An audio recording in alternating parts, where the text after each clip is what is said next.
আজকে কথা বলবো সময় নিয়ে। হ্যাঁ, সময় বন্ধুরা, আগে আমাদের কাছে যখন ঘড়ি ছিল না, অ্যানালগ ঘড়ি বলুন, ডিজিটাল ঘড়ি বলুন, এগুলো যখন আমাদের কাছে ছিল না, তখন মানুষ সময় বিক্রি করে বিচার করতো স্যান্ড ক্লক দিয়ে। আপনারা নিশ্চয়ই দেখেছেন স্যান্ড ক্লক, অনেকের বাড়িতে এখন শোপিস হিসাবেই স্যান্ড ক্লকটা ইউজ হয়।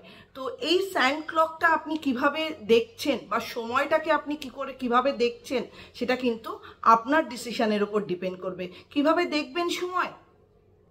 অনেকে ভাবছেন যে লাইফে সময়টা অনেকটা, আবার ভাবছেন লাইফে সময়টা অত্যন্ত কম। আপনি কিভাবে আপনার সময়টাকে ইউটিলাইজ করছেন? আপনি হয়তো এটা ভাবছেন এখন যে সময়টা আছে সেটাতে বাঁচি। তো এই সময়টাতে বেঁচে উঠুন, এই সময়টাকে ইউটিলাইজ করুন।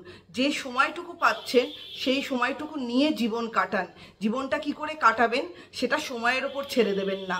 সময়টাকে নিজের কন্ট্রোলে এনে সেটাকে ইউটিলাইজ করে নিজে ভালো থাকুন। ভালো থাকার চাবিকাঠি আমাদের সবার কাছে আছে। কেউ আমরা ইউটিলাইজ করি, কেউ আমরা ইউটিলাইজ করি না।